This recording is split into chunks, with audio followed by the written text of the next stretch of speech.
Не би можел да споделам таква една оценка дека на Македонија престои пролетна офанзива. Вам, на јавност се познати ставовите и на председателот и на премиерот.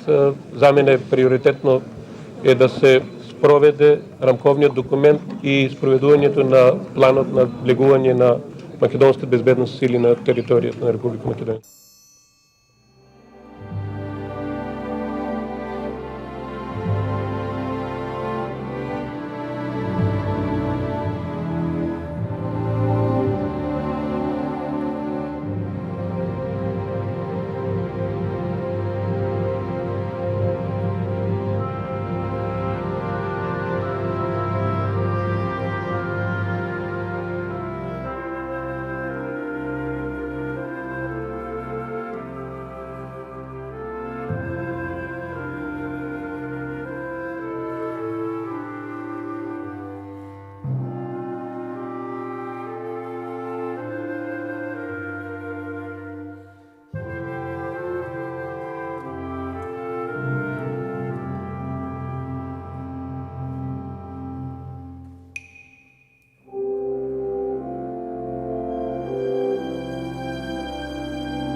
Во 2002 година, Македонија беше исправена пред сериозни политички и безбедносни предизвици.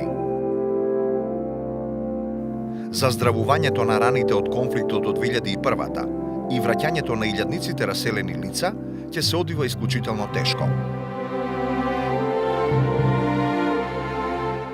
За лицата кои бараат враќање, бараме обезбедување на соодветни услови за живење, што подразбира целосна реконструкција на живеалиштата, враќање на целокупната инфраструктура во претходната положба и гаранција на безбедност на живењето во согласно со законите на Република Македонија и ратификуваните меѓународни договори.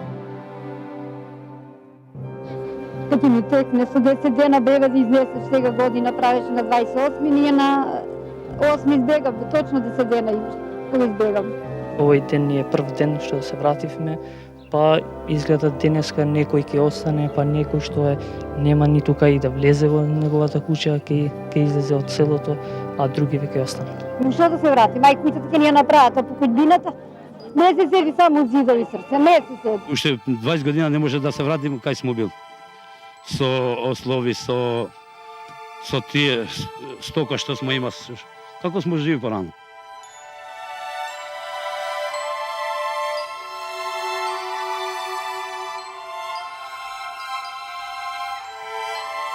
Предстоеше мощно сложен процес на реинтеграција на околу 17% од македонска територија, каде мешовитите полициски патроли требаше да ја вратат контролата. Зошто имате само албанско знаме, нема и македонско? Па сега тоа е. Ќе ставите ли македонско? Па сигурно ќе стави. Вчера е ставен. А која улога игра, сад вие знаете А зашто сте го ставиле? Па не знам. Одакле дошло тоа. Вчера е ставен. А вие не знаете дека е ставено тоа знаме? Знаме, ние висело вчера оставен знамето, дека ќе дојде Дали тоа полиција. знак на револт? Не знак на револт. Република Македонија немаше, повеќе јасно беше дека контрола над целата територија, отпушнувајќи од Арачинова према Липково, во тој регион, натаму Тетово, нака Шипковица, тој дел исто така не се контролираше. Атмосферата се уште мирисеше на барот, политички гледано. Иако раковниот договор беше потпишан и веќе беа воспоставени одредени нови односи. Клучно за стабилизирањето на земјата беше усвојувањето на законите кои што произлегуваа од рамковниот договор, што представуваше и главен предуслов за организирање на парламентарните избори. Водењето на постапката за промена на Уставот создаде конфликтна атмосфера. Тогашниот председател на Собранието ја забави постапката на усвојување на промените.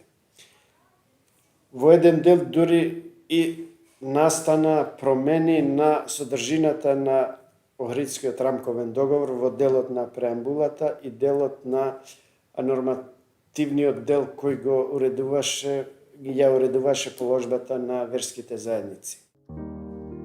меѓународната заедница беше во состојба на перманентна будност да не дозволи состојбите да излезат од контрола.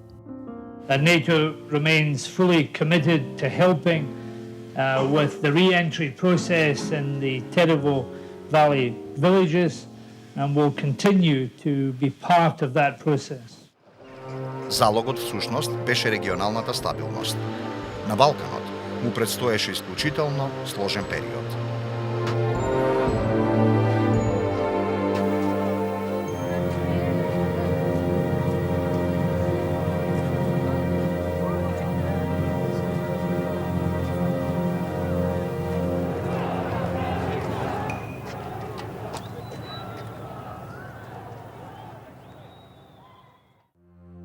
Постконфликтните состојби одеа во прилог на опозицијската СДСМ, чиј што рейтинг беше во константен пораст. Со излезот од владата, СДСМ обезбеди комфорна позиција, очекувајќи дека со сопственото дистанцирање од одговорноста за конфликтот ќе може да продолжи со обвинувањата кон ВМРО-ДПМНЕ во насока на придобивање на мнозинството од македонскиот електорат. Доближувањето на изборите дополнително создаваше тензија во секој дел од општеството. Опозицијата до максимум ја користеше секоја можност за нова тензија и нов притисок, иако беше тешко време. ВМРО-ДПМНЕ пак, соочена со сигурен изборен неуспех во случај на предвремени избори, беше принудена да тактизира. ВМРО-ДПМНЕ е за одржување на предвремени парламентарни избори. Но во секој случај ние треба да имаме ситуација во која што ќе се создадат неопходните услови за одржување на предвремени парламентарни избори. Ние во моментов имаме ситуација во која што во голем број на села, во голем дел од територијата не можат да влезат полицијата и армијата на Република Македонија, а воопшто да не зборуваме за некоја изборна комисија која што ќе спроведе фер и демократски избори.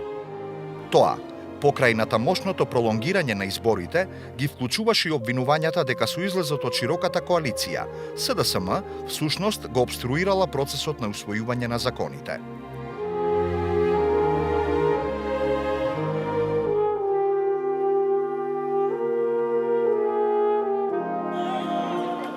Политичките партии на албанската етничка заедница исто така беа исправени пред предизвикот како да одговорат на променетата ситуација.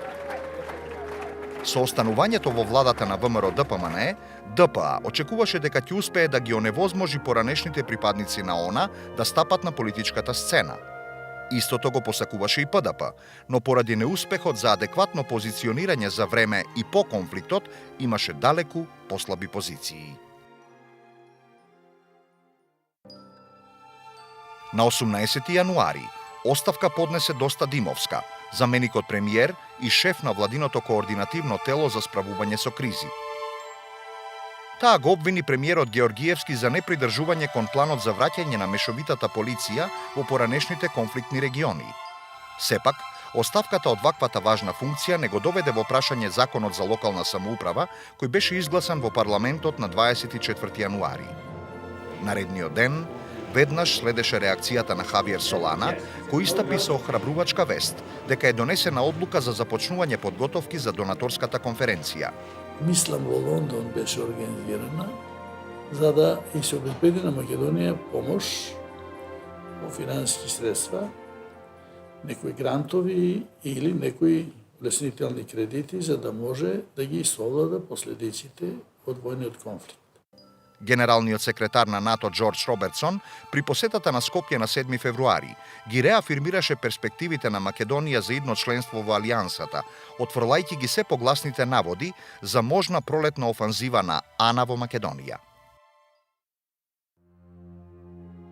Посетата на председателот Трајковски на Соединетите држави на почетокот на февруари и средбите со високите представници на американската администрација покажа дека Македонија и натаму може да смета на поддршката на САД во напорите за стабилизирање на земјата.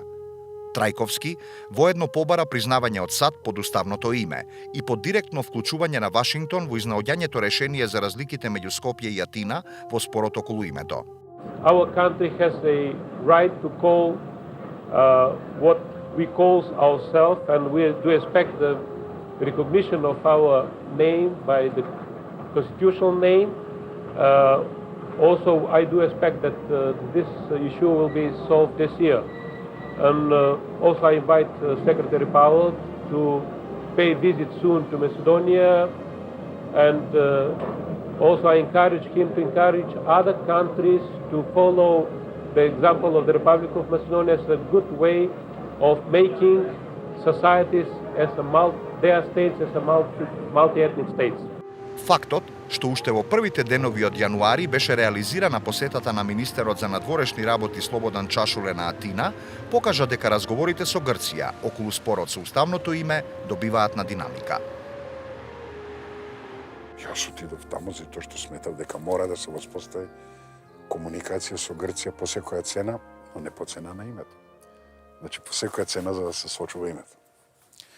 И отидов и со Папандреу седнав и му реков дека од него како личност со политичко педигре и со политичка сила се очекува како премиер како министер за надворешни работи на земја членка на НАТО и на Европската унија да биде предводник во регионот и да биде шампион на интеграцијата. И дека за да тоа се оствори треба таа своја политичка проекција да ја реализира и преку Република Македонија. И седнавме да разговараме за тоа како би го елиминирале прашањето за името кое и ден денеска не се расчисти. И ние тогаш разговаравме за една комбинација на времената спогодба и меѓусебните комуникации со меѓународната јавност како трет елемент. Идејата беше, и не морам да признам, ја прифати Папандреу, да размениме писма со намери. Ние да кажеме дека нема да се противиме Грција да ни се обреќа на име кое ќе биде замена за референцата, а тие да прифатат дека ние не можеме да го смениме нашиот устав и да се откажеме при тоа историското име кое го има Република Македонија, кое е остварено како придобивка на победата над фашизмот, со актите на Аснам. Љупчо Георгиевски имаше 98 година предлог кој денеска е прифатлив. Република Северна Македонија. Го изгореа одма предлогот, затоа што беше у време кога не беше за решавање, никој не беше заинтересиран да го реши. Истиот предлог кој денеска е прифатлив, тогаш не беше. Сакам да ви кажам, тоа беше период кога никој немаше да го решава спорот, зашто немаше зорт за решавање. Сега кога доаѓате пред НАТО и ЕУ, кај што имате интерес да влезете, сега ќе преговарате, не претходно. Зашто би преговарале претходно? Ако не влагаме у НАТО и ЕУ, никогаш не би преговарале. Зашто би преговарале? Би живееле со тоа Грција дека има проблем со тоа, други држави нема, никому ништо. Отидовме со председателот Трајковски во Вашингтон на средба со државниот секретар Колин Пауел. И тој не праша до кај сте. И сад Борис, за жал, затоа што тогаш веќе се наоѓаше во некаква чудна извитоперена кохабитација со собствената партија што го избра. Премиерот не го беше информирал за овие чекори што ги бев направил јас. И почна да зборува општо. Павел, кој беше многу добар човек, меѓу другото, се уште е. Фала Богу и пријатели сме. Му рече, добро, во ред председателе, јас ни соопштите контура и министерот да каже се на практичен план што е направено. Јас му кажам. Ова што ви го кажав сега, дека со Папандреу сме на пат да го направиме. Тоа писмата беа готови, требаше само да се потпишат. На излегување, председателот Трајковски забрза чекот, бидејќи беше поголем од мене, јас требаше да трчам по него за да излеземе надвор.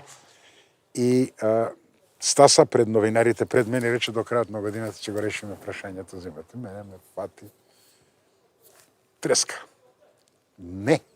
Работата беше да не се соопштува ништо, додека не се постигне визната либерализација, помошта, кандидатурата за НАТО, спонзорството и откако сето тоа ќе се соопшти, да се каже дека грците ќе ни се обраќаат како Република Македонија Скопје, меѓународната заедница ќе може да бира да го надомести фиром со тоа или да не вика по уставното име во меѓународните организации. Тоа што сега ќе биде решено. За тоа влијаеше и декемврискиот предлог на меѓународната кризна група. Со документот се предлагаше името Република Македонија напишано на латиница да биде за меѓународна употреба, додека името Горна Македонија за билатерална употреба со Грција, со паралелно откажување на Македонија од античкото културно-историско наследство. Со образложението на меѓународната кризна група дека иницијативата има за цел да го зајакне идентитетот на Македонија, нејзиниот народ и јазик, што се оспорувани од страна на соседните земји, избина видели на клучната агенда на Грција – обезличување на македонскиот идентитет. Феноменот на меѓународната кризна група и нејзините глупости во целиот овој наш обид да изнајдеме некакво излазно решение е израз на немоќта на Европската Унија и на НАТО да, заради собствените механизми и немањето на политичка волја, ова прашање да го елиминираат. За меѓународната заедница приоритетно беше стабилизирањето на Македонија, поради што притисокот не беше насочен кон компромис со Грција, туку кон усвојувањето на клучните закони од рамковниот договор.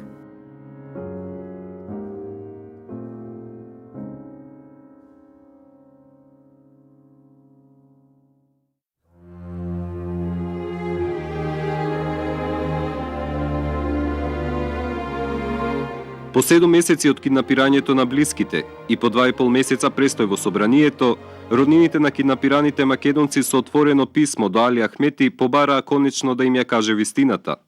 Имајќи во предвид дека вие за сето свое време на конфликтот во Република Македонија бевте на највисокото место во хиерархијата на ОНА, сметаме дека сигурно имате податоци за тоа каде се наоѓаат нашите најблиски. Македонскиот блок политички партии Сдружениот Тетово застана зад ваквиот потек на роднините на киднапираните лица, но и со став дека за законот за амнестија не треба да има никакви расправи се додека не се дознае судбината на 12 киднапирани. Кој е тој парламент? И дали има тој морално право и кредибилитет измена од народот да расправа за таков еден закон без да ја знаеме ова судбина? Навистина ова е измачување на целата и понижување на нас како македонска јавност, да се разбереме. И ние смо за тоа. 2 месеца седимо, ништо не знаеме. А они дава амнестија. На 7 март, парламентот го изгласа долго очекуваниот закон за амнестија на поранешните припадници на ОНА. ВМРО ДПМН оцени дека со законот се дава шанса на мирот, додека расформираната ОНА го карактеризира како крупен чекор во реализирањето на мировниот процес.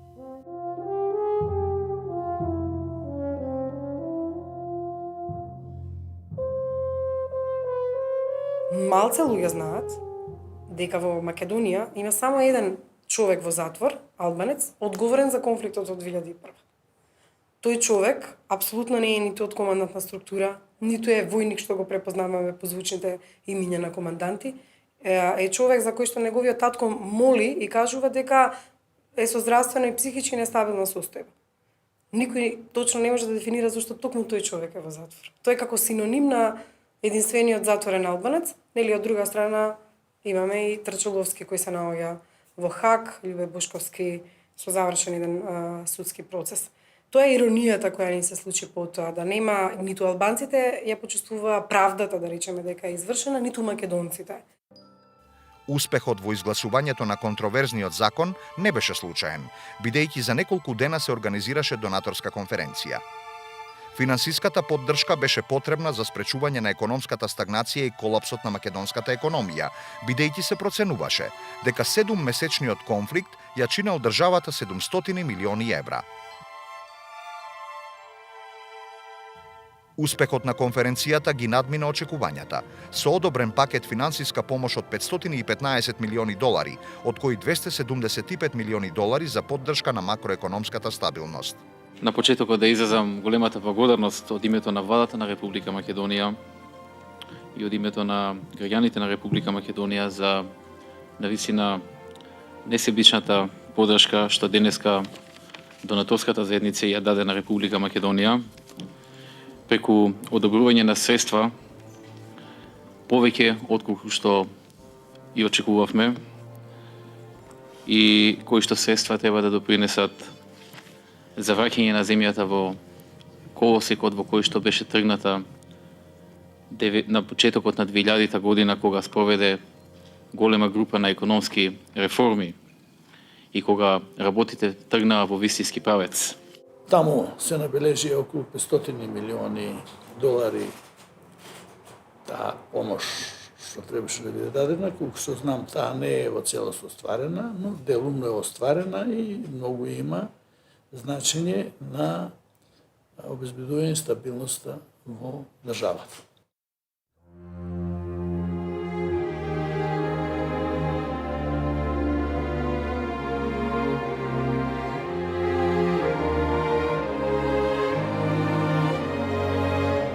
Во почетокот на април, полицијата со мешан етнички состав влезе во Шипковица и Слупчане, кои представуваа главни упоришта на поранешната ОНА. Денешното влегување на етнички мешани полициски патроли во Слупчане од представниците на меѓународната заедница, од представниците на локалните власти и координативното тело, оценето како завршување на процесот на реинтеграција во Кумановско-Липковскиот регион.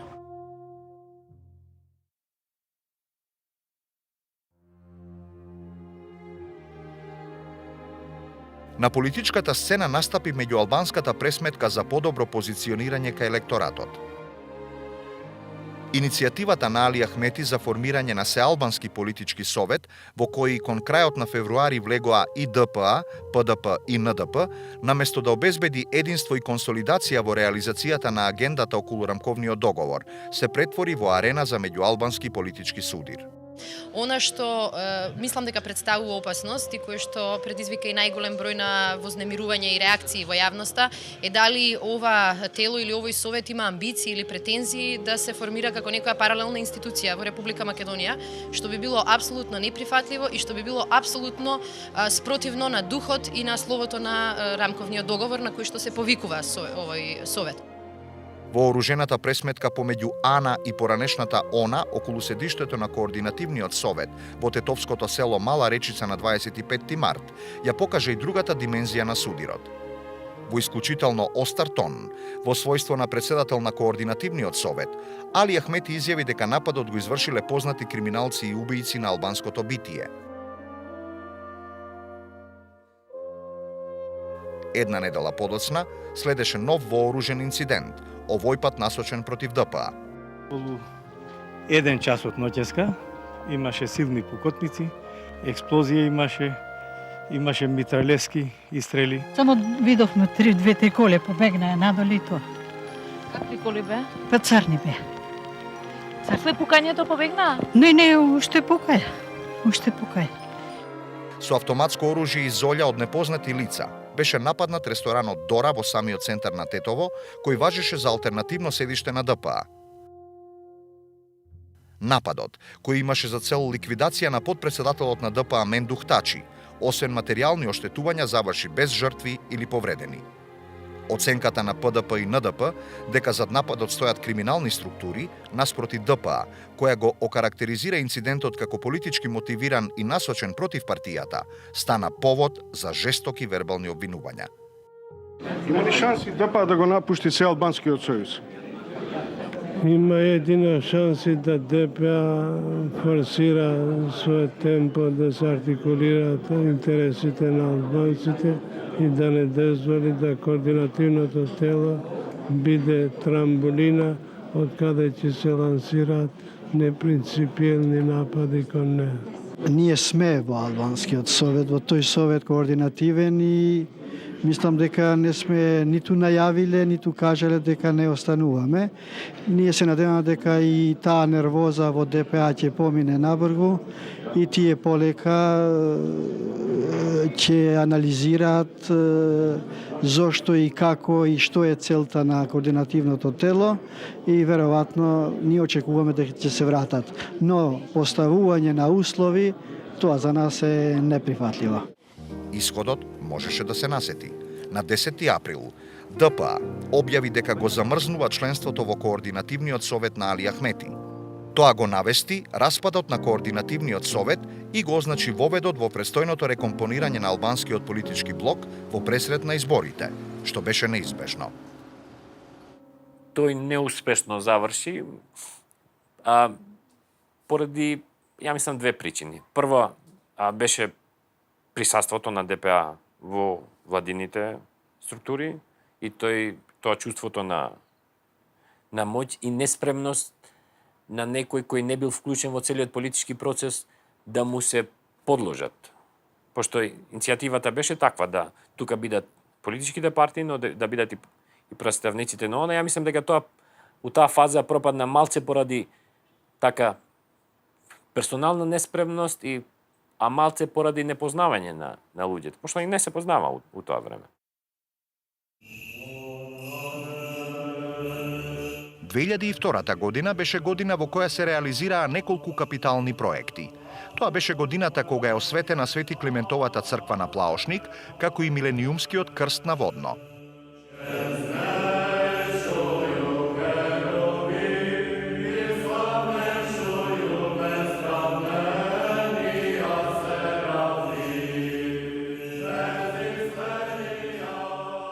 Весели сме, радосни, оти се отвори нова црква на Свети Климент и Пантелеймон. Тоа е државна убавина на државата, празник свечено да го прославиме сите заедничко од цела Македонија.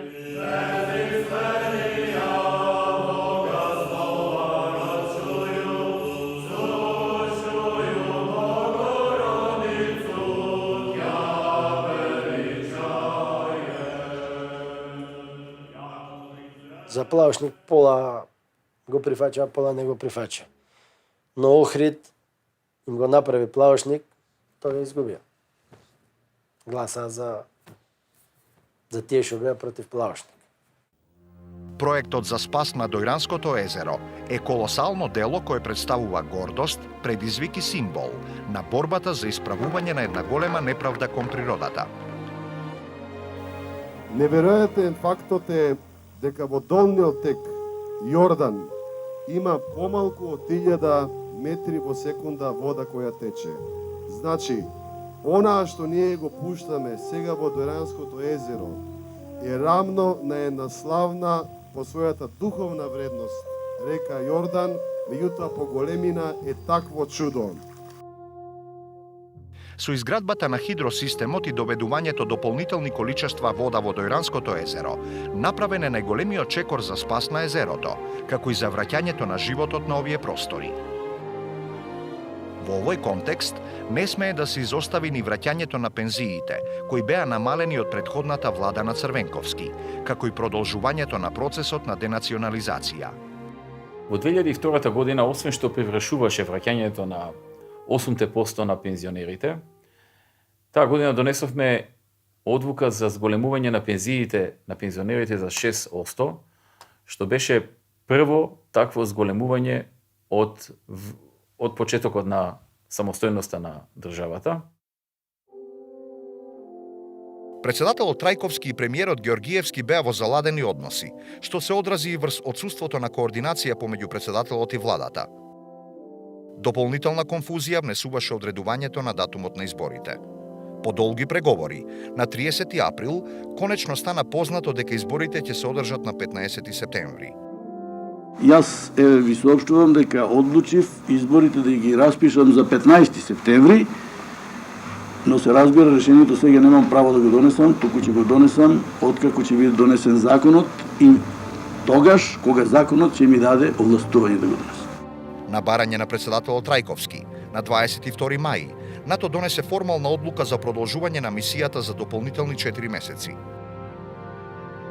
Тоа, како и ветото на цивилниот администратор на Обединетите нации на Косово Михаел Штајнер, со кое се поништи резолуцијата на Косовското собрание за оспорување на пограничниот договор меѓу Македонија и Сојузна република Југославија, требаше да обезбеди гаранција за стабилност и безбедност на земјата. Господин Штајнер потпиша една одлука, би рекол, каде што практички ова резолуција на временното Косовско собрание ја прогласи за ништовна и документ кој не произведел правно дејство.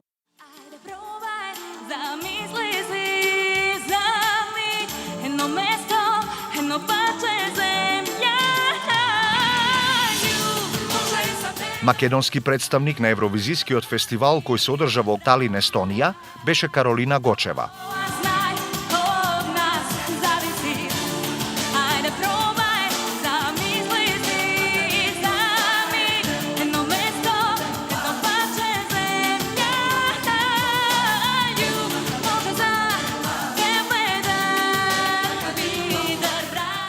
И покрај одличниот настап, на крајот, Каролина се пласираше само на 19-тото место. Предлогот на Георгиевски за заедничко коалицирање со Црвенковски во западниот дел од државата беше исклучиво од тактичка природа. Ова е отворена понуда на Социјалдемократскиот сојуз и се надеваме дека СДСМ за доброто на Република Македонија позитивно ќе одговори на оваа наша понуда.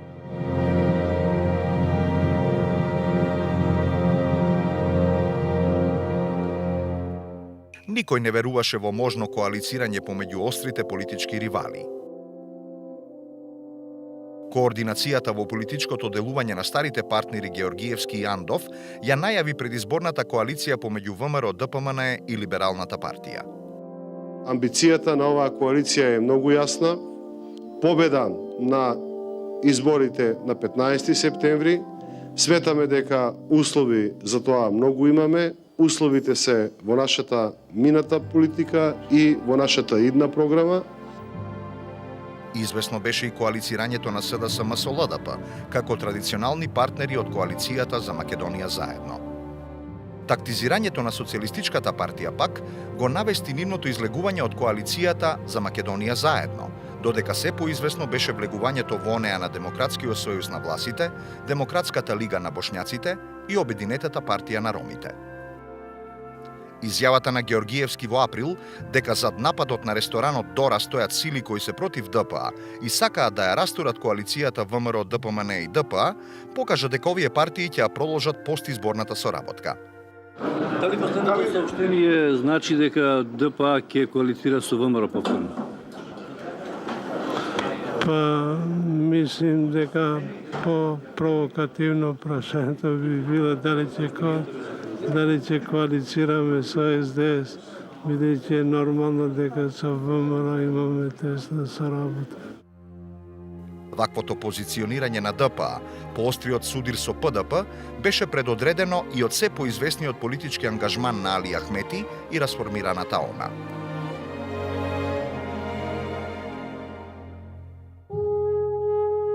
На 27 мај конечно се случи тоа што сите го очекуваа. Ахмети и официјално ја објави иницијативата за формирање на новата политичка партија. Во иницијативниот одбор, покрај Ахмети влезе и поранешниот воен лидер на ОНА, Гзимо Стрени, како и поранешни команданти, политичари и интелектуалци.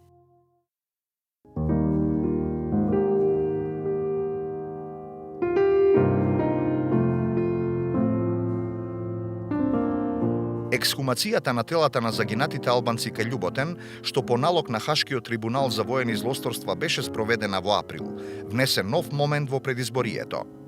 Информациите се дека Хаг ќе покрена обвинение против луѓето што направија злосторства за време на војната криза во Македонија, а мислам дека такви луѓе има и во институциите на државата.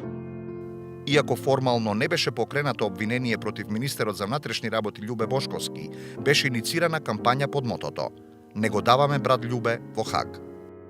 Кај нас е силата на аргументот. Ние не навлеговме во туѓа територија, не извршивме агресија, ги браневме своите домови. Тоа е со уставот, со законот загарантирано. Затоа имам дадено заклетва пред македонскиот парламент и пред граѓаните на Македонија и само пред нив можам да положам сметка.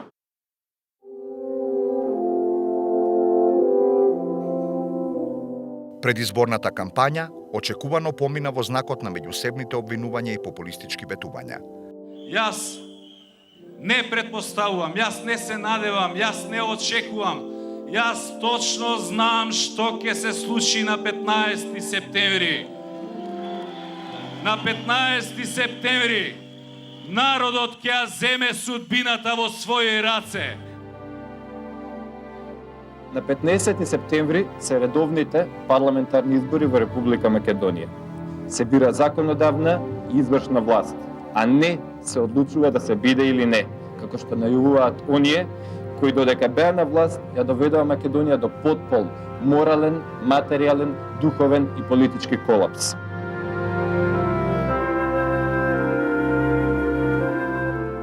Ние ќе респектираме волјата на граѓаните, а од друга страна остануваме и на тезата дека не само за Али Ахметов, туку за било која личност која што била директно инволвирана во конфликтот минатата година, дека исто така ќе нема место во извршната власт во Република Македонија. Токму Социјалдемократскиот сојуз на Македонија беше главниот промотор на рамковниот договор и беше главниот промотор на амнестијата која што им беше дадена на терористите.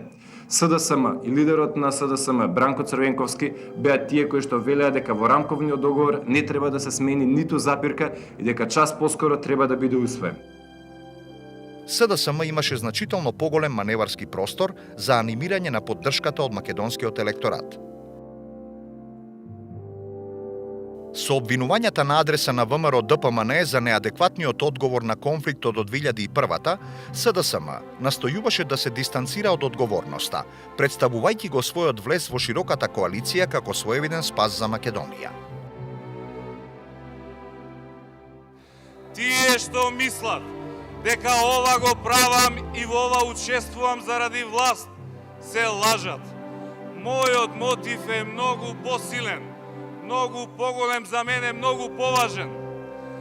Имам две деца што ми се најскапото и највредното на светот. Не ми е сеедно во каква држава ќе живеат. Не ми е сеедно каков живот ќе живеат. Не ми е сеедно дали ќе се гордеат со народот на кој припаѓаат или цел живот ќе одат со наведнати глави, понижени и посрамотени. Опозицијата излезе со неразумни ветувања кон граѓаните, но тоа беше период кога граѓаните го прифаќаат. Тогашниот лидер на опозицијата Бранко Црвенковски излезе со тезата дека ќе вработи по еден член од секое семејство во Република Македонија. Во сите тие анализи се покажува дека кај граѓаните има една константа од првиот ден до денешниот ден, дека имаат рационални економски очекувања.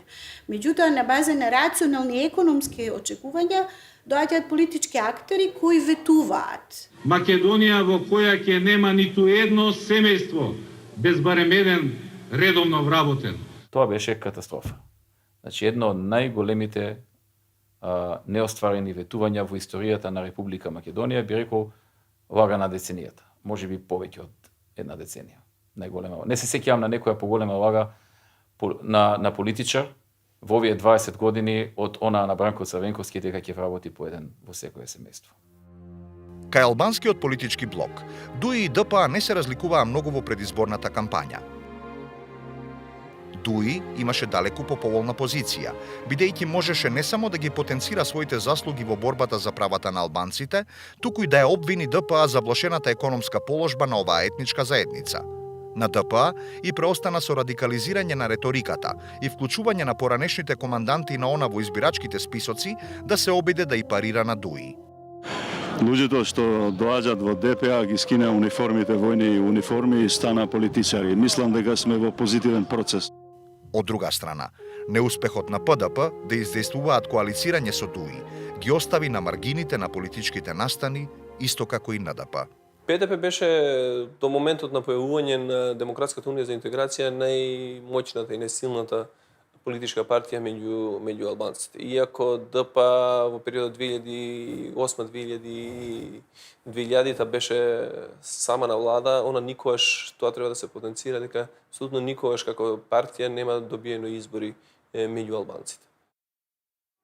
Големи превирања се случија во Македонската православна црква, предизвикани по усогласувањето на текстот на нацртот на така наречената Нишка спогодба за воспоставување црковно единство меѓу Српската православна црква и Македонската православна црква од 17 мај, со кој се предвидуваше автокефалноста на Македонската православна црква да се сведе на автономија, а името да се промени во Охридска архиепископија.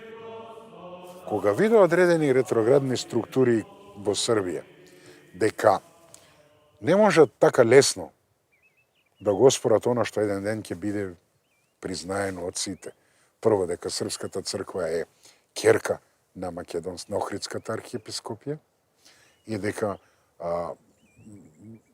асимилацијата на Македонската црква во Српската подосна е политичко прашање на Отоманското царство и подосна на југословенската политика и кога видува дека не може да ја оствара таа своја позиција, да докаже дека нашата црква е српска, па според тоа и ние сме Срби, тие се обидува преку Нишката спогодба која беше канонски можеби издржана, но политички доста јасна измама на македонскиот народ, го измислија Вранишковски.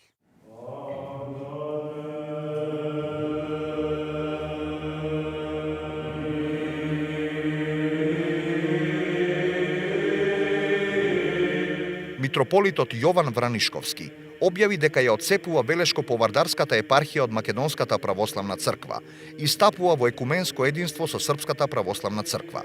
Не ни треба тако владика у Велес, да ни ја продаат црквата. На 8 јули следеше одлуката на Синодот на Македонската православна црква за расчинување на Јован Вранишковски. Македонската православна црква, Светиот архиерейски синод, ја донесе конечно вистинската и праведна одлука во вистинскиот момент да се разреши владиката Јован и да биде испратен. Денес дојдов на овој чин заради тоа што ова е крај на владиката Јован во Велешката епархија и не сакав да го испуштам. Ние и ден денеска со тој човек имаме проблеми, а тој се придружи кон ова не од убедување, туку затоа што во својата, како владика, во својата епархија имаше крупни проблеми за кои мораше потоа да одговара кривично. По големите реакции на македонската јавност, нацртот на Нишката спогодба едногласно беше отфрлен од Синодот на Македонската православна црква на 6 јуни 2002 година. Состојбите околу Македонската православна црква, посебно настојувањата за промена на името во Охридска архиепископија, покажаа дека Грција не остана настрана од настаните во Македонија. Сепак, обидот на Атина да го искористи истекот на времената спогодба на 13 септември за да изврши дополнителен притисок за промена на уставното име, остана безуспешен. Македонија се соочи со една меѓународна политика која што ја ставаше во обрач. Обрачот беше составен од тоа што ако од една страна Грција не прифаќаше решавање на името во кое што ќе има Република Македонија, Србија пак и до ден денеска не ја прифаќа Македонската православна црква. Обидот да се победат практично овие два соседа беше некако неуспешен, затоа што до денеска се знае дека тоа е координација практично на двете прашања. Ако се признае Македонска православна црква, ќе се признае и името Македонска православна црква, практично, а Грција исто така не го признава името Македонија, бидејќи се тие две работи поврзани, затоа и не се решаваат. Ќе се решат или во моментот кога ќе се реши прашањето со Србија или прашањето со Грција. Без поддршката од САД и ЕУ, за кој приоритет беше стабилизирањето на Македонија, Грција мораше да се согласи на продолжување на времената спогодба за една година.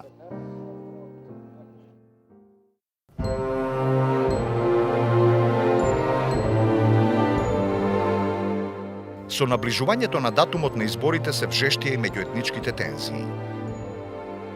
На 26 август, двајца македонски полицајци беа убиени во Гостивар, пошто следеше експресна реакција на МВР за апсење на виновниците. Ние како полиција ги знаеме организаторите на овој гнасен чин, ги знаеме исто така извршителите.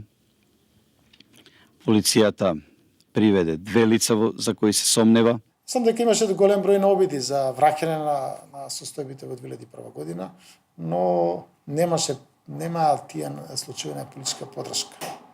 Нема ниту во целина партиите што беа на власт, исто така и партиите што беа во опозиција, така да проценките беа дека сепак тие се изолирани и настани случаи кои што не можат да дестабилизират Република Македонија.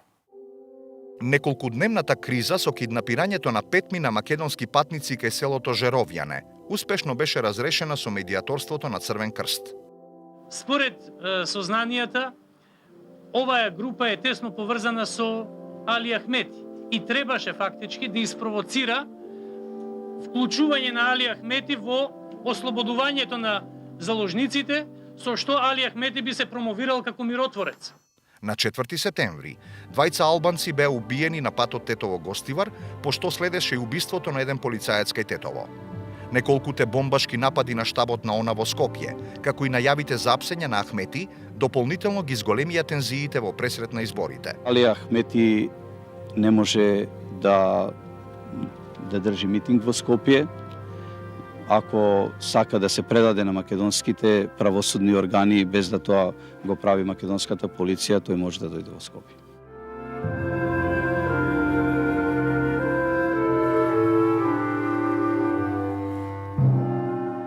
Мобилизирањето на меѓународната заедница беше очекувано. Хавиер Солана, на средбите со државниот врв и лидерите на политичките партии, повика на помирување и толеранција.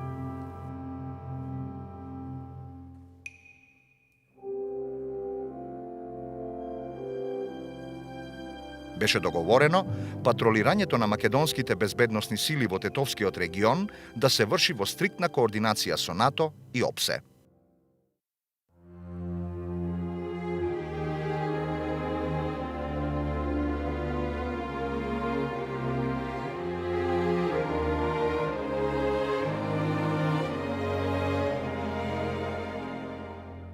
Денеска изутрина околу 4 часот во местноста Раштански Лозија, 7 члена вооружена група извршила напад врз полициска патрола. Групата, превезувана со комби, се движела од север од Љуботен спрема Скопје.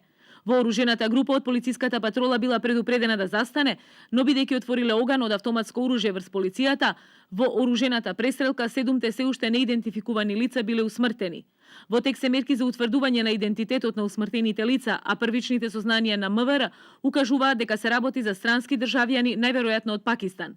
Па нашите првични сознанија, секако и на претходната веќе откриена терористичка група, напади на значајни објекти, на странски дипломати, најверојатно од Соединетите Американски држави, Германија, Англија, оние кои се отворено вклучени како и Република Македонија во борбата против глобалниот тероризам.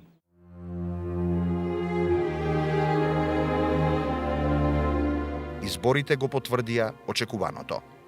Победи коалицијата за Македонија заедно, која освои 40,46% од гласовите, со обезбедени 60 пратенички места. Коалицијата на ВМРО ДПМН успеа да обезбеди подобар резултат од првичните проценки, со освоени 24,4% од гласовите, што и донесе 33 пратеници во парламентот. Во овој момент е потполно јасно дека ВМРО ДПМН како политичка партија и либералната партија нема да бидат во можност да ја составуваат новата влада на Република Македонија.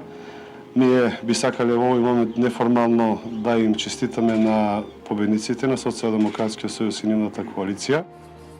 Победник од партиите на етничките албанци очекувано беше ДУИ, со освоени 11,8% од гласовите или 16 пратеници, додека ДПА со 5,2% обезбеди само 7 пратеници.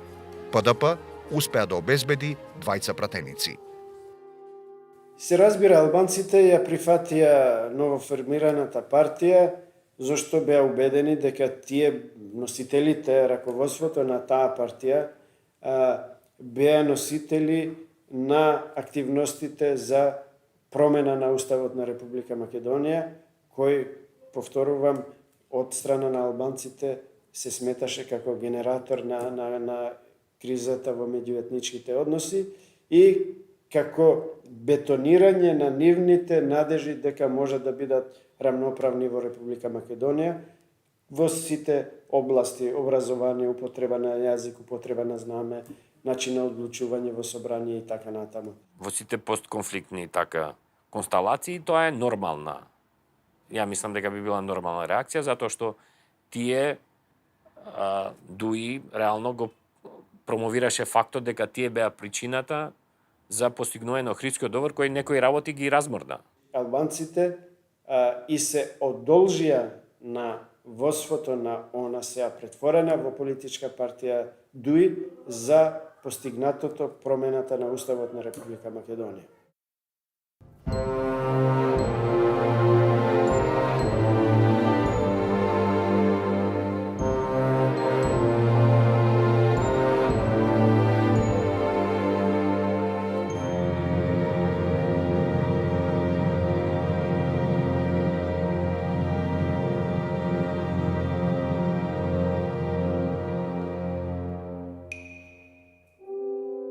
Многу јак тресок. Многу и одма знаевме дека е нешто бомба. Конститутивната седница на новиот парламент на 3 октомври се одржа во тензична атмосфера, откако беше фрлена бомба врз парламентот, што беше проследено со протести на роднините на убиените, киднапираните и исчезнатите од конфликтот. Али Ахмети не беше присутен на седницата, поради опасноста неговото појавување да не предизвика револт кај македонците. Господинот Ахмети ќе дојде во собрание на Република Македонија, меѓутоа Кога ќе дојде? Па ќе дојде од наредните седници, сигурно ќе биде присутен. Победата на Дуи кај албанскиот електорат ја правеше оваа партија единствена алтернатива за одржлива коалициска влада. Меѓутоа, Црвенковски требаше да го погази зборот за некоалицирање со Дуи, што и се случи.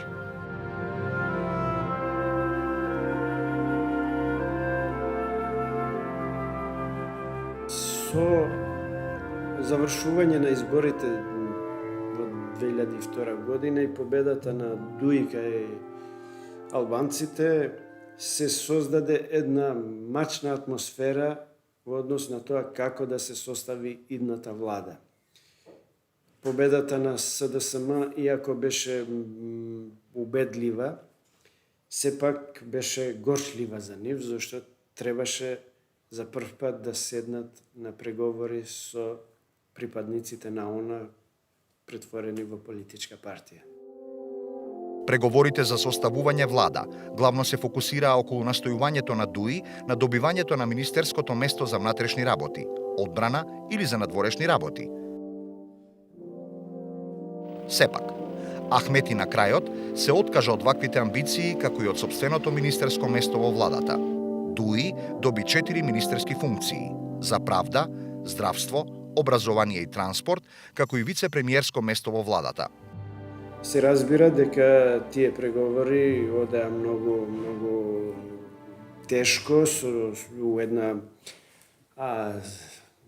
затегната атмосфера, меѓутоа сепак тогашниот СДСМ остана на ставот дека сепак победничката партија кај албанците треба да биде учесник во креирањето на идната влада на Република Македонија.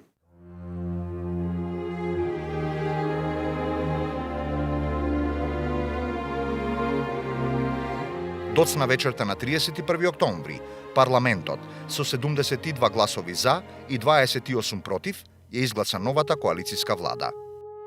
На тоа му претходеше повеќе часовна расправа.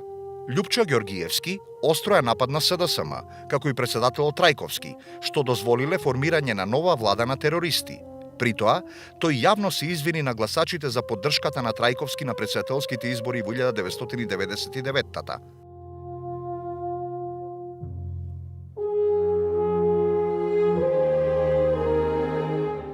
Во своето експозе, новиот премиер Црвенковски го истакна албанскиот придонес за заедничката држава со македонците, како клучен фактор за иднината на Македонија.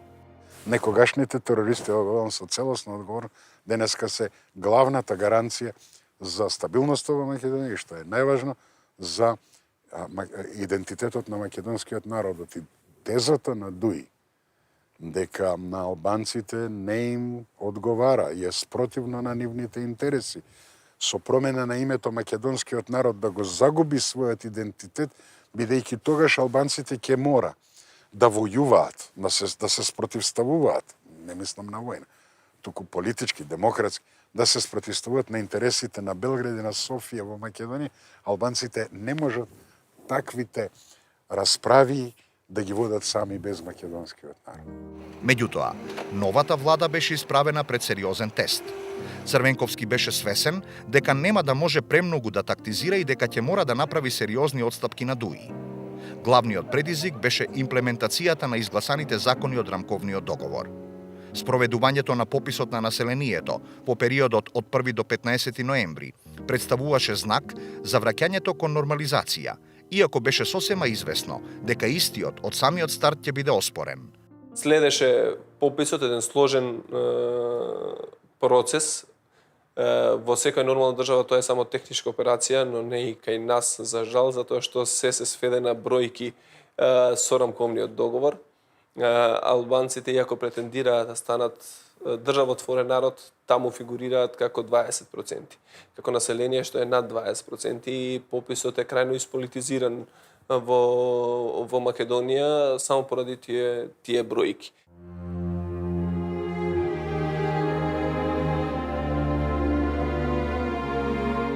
И тој попис де факто на некој начин ги потврди албанските тези дека пописите од порано, 94-та и така натаму, не биле реални и објективни, зашто бројката од 18-17% на учеството на албанците се искачи на 25 и нешто посто.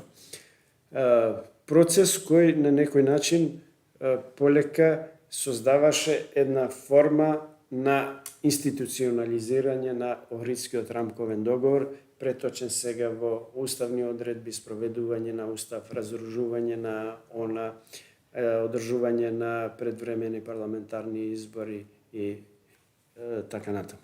Тие резултати се спореат од одреден број или на македонци, односно политички партии, експерти и така натаму. Истото се случуваше и меѓу албанската јавност. И тие, од друга страна, не се согласуваа со таа бројка. Тие сметаа пак дека нивниот број е многу поголем отколку што покажува Државната пописна комисија. На 19 октомври 2002 година, додека играше кошарка со своите пријатели во Тетово, беше убиен 18-годишниот матурант Ванчо Јосифовски. Овој настан длабоко ја вознемири јавноста. По тој повод, Средношколската унија на Македонија на 23 октомври организираше марш за запирање на насилството и осуда на убиството во повеќе градови низ државата. Сакаме да сочувствуваме со семејството на загинатиот, знаеме дека тоа не им вреди многу, меѓутоа е многу повеќе искрено од срце за разлика од она сочувство на претседателот и останати. Со повеќе од 30.000 учесници, тоа беше најмасовен граѓански собир. Владината коалиција помеѓу СДСМ и ДУИ беше најпосакуваната опција кај меѓународната заедница. Вклучувањето на поранешните борци на ОНА во владата имаше ризици, но ветуваше најбрза стабилизација и меѓуетничко помирување. Токму на тоа настојуваа САД и ЕУ во напорите за одржување на стабилноста на Балканот.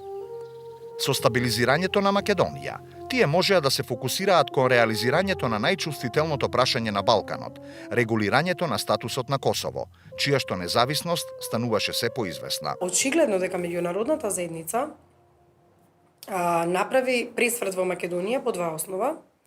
Успеа да направи историски договор за Македонија во однос на решавање на албанските прашања. Втората работа што ја направи е да не се даде можност повторно на истата коалиција на Георгиевски и на ДП да победи на изборите. Запознавањето на Бранко Црвенковски со Ахмети и практично, според мене, убедена сум, наложувањето да се создаде една нова влада, беше исто така резултат на меѓународната заедница и на тоа како треба. Беа веројатно убедени дека тие што се бореле за Охридскиот договор треба да го спроведат Охридскиот договор. Меѓународната заедница си спаси образ. ДПА ја симна власта и нема никогаш да се врати вака како продолжи. ВМРО преживеа страшна криза, ама од неја излезе, од движење стана партија, значи успеа да извлече позитивни придобивки за себе си. На 30 септември 2002 година е откриена гробница со гробни прилози од разновиден материјал, кои датираат од 5 век пред нашата ера. Меѓу нив најзначајни се златната посмртна маска и златната ракавица со златен прстен. Ова епохално откритие на македонската археологија дава дополнителна научна светлина во разјаснувањето на надалеку прочуената некропола, Требеништа во близина на Охрид.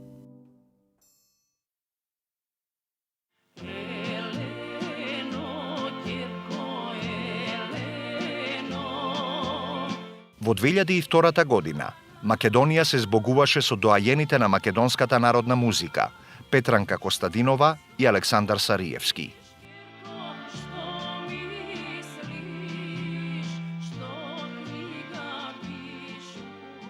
Јас можам исто да кажам за македонските доаени наши, кои не се меѓу живите сега, као што е еден Никола Бадев, као што е Васка Илиева, Добре Ставревски, од тие кои се умрени, Сариевски, Петранка, такви личности кои се дале голем допринос за Македонија и за народната музика наша. Преку музиката, уствари, се знае еден народ. Нерешените 2:2 од Саутемптон во квалификациите за Европското првенство 2004-та може би и немаа големо резултатско значење за македонската фудбалска репрезентација, но за секаков респект беше она што го прикажаа нашите играчи. Сонот да се надигра тимот составен од суперзвезди како Бекам, Джерард, Овен и Сколс, таа вечер стана реалност. Незаборавниот погодок на Артим Шакири постигна директно од корнер, уште долго време ќе ги грее срцата на македонските фудбалски набивачи. Шакири гол! Гол! Води репрезентацијата на Македонија! Каков фрезантен удар! Ова беше вистинска уметност! Шакири во 11-та минута, студент душ на стадионот се смени. Води репрезентацијата на Македонија, Ериксон.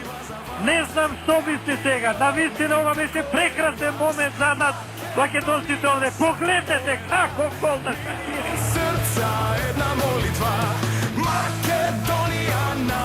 Оваа година ќе биде запаметена и по најголемиот спортски успех. Триумфот на женскиот ракометен клуб Кометал Ѓорче Петров во Лигата на шампионите, кој по 2000-та година повторно се најде во финалето. Македонија беше обземена од славеничката атмосфера. Победата на Кометал ги врати насмевките на лицата на македонските граѓани, на кои вербата во сопствените потенцијали и потенцијалите на својата држава им беше неопходна во овие тешки времиња. За прв пат и ние во нешто бевме најдобри во Европа. Имавме група, да ви кажам, ја на некои утакмици, на некој надпревари ден денеска не се сеќавам како кроз магла беа. Се сеќавам дека у Шпанија ми вика дека изигравме 15 разлика, водевме против и у Полска и во Шпанија. Се гледаше веќе тогаш дека ние таа година ќе направиме нешто. Сега дали пак ќе дојдеме до финале или ќе го освоиме, ма се гледаше, бевме стварно тим, бевме како една целина. Ние не бевме само екипа, него ние бевме како фамилија. Јас сум љубител на спортот и секој вид на спорт јас го поддржував. Не е тоа само ракометот и одбојката тогаш ја поддржувавме. Тогаш студент кометал беше, потоа влеговме исто така и во фудбалот, така да љубител сум воопшто на спортот и афирмација на спортот во Република Македонија. Меѓутоа, ракометот се покажа како еден најпрогресивен дел во кој што најголем ентузијазам се покажа, во кој што дури нацијата, народот се истовети буквално со клубот, со Ѓорче Петров. И навистина тоа беше поттик и за мене како спонзор и за целиот клуб да направиме чекор повеќе. 33 секунди остануваат до крајот. Еден гол го води Кометал во финалето. Успешно одиграна одбрана. Значи финале за Ларвик. Сето тоа во само 33 секунди. Будимир. Бујанова, кој ќе преземе одговорноста. Будимир. Бара позиција, бие и гол! Се бодрат меѓу себе нашите ракометарки.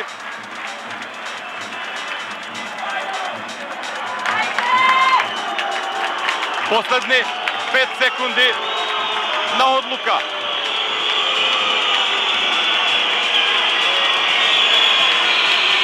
Разбирливо.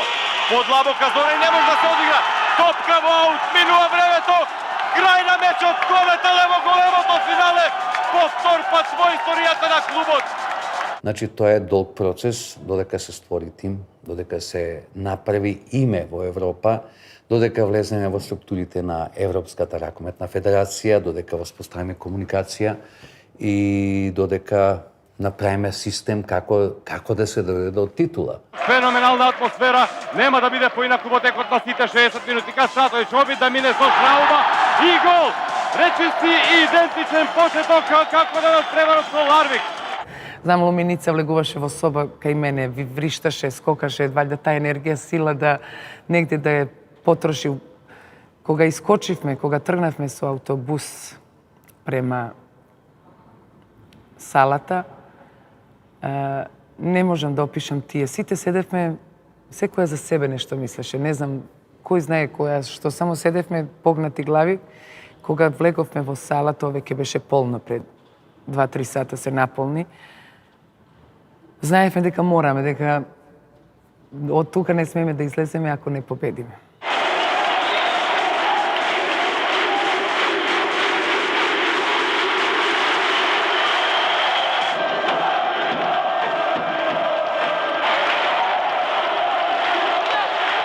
Тука имавме голема поддршка и од публиката, од граѓаните на Република Македонија и секако една освоена титула во 2002 година и понатаму 2 вице-шампионски титули сами за себе говорат дека навистина тоа беше една ренесанса.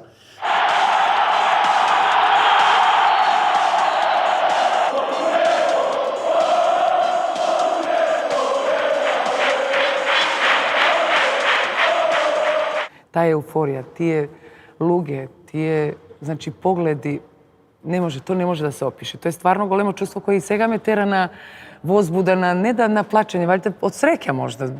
Ретко кој може такво нешто да доживе и сега еве после 9,5 години, следна година е 10 години од освајање на Лига шампиона, пак имат чувства, пак е тоа. И се сеќавам и Шрауба кога беше, сите луѓе ме зауставлja, прашаат како беше, дали вежбаше. Све е тоа спонтано. Напад на Кометал, Бујанова, ка Стратовиќ, тешко се доѓа сега во позиција да се бие Калиниченко, повторно ка Стратовиќ, Платон добро блокирана, ка Стратовиќ! Ова име говори се, ова вреди да се види, 9 погодок, ова не го може секој. Кога не знаеш што ќе правиш од топка, шутни на го. Кога не знаеш што ќе направиш, кога веќе е конфузно, кога нема ситуација, така требало да биде, веројатно. Значи, треба да бидеш и добро. Не може да кажеш така требало. Треба да имаш и моментот. Јас знаев што сакам, ама така се направи да тоа биде стварно еврого. Така ги зброиме и овие последни 5 секунди. Цепелини гол!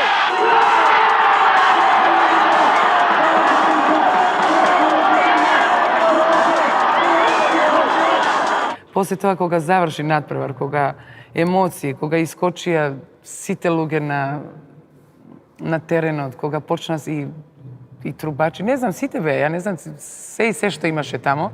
Ние отидовме во соблекувална, после имаше доделување, знаеме дека ни кажува, почна дождот тогаш, на плоштад никој не сакаше да се тргне. 2 сата не чека, пошто ние моравме после надпревар доделување на медали, на медалите. Значи, тоа све беше 2 сата, луѓето чека, 2 сата не чека на плоштадот. Почна дождот да врне. Ние кога дојдовме, мислам што да ви кажам, еуфорија. Не можам, и се плаче од возбуда.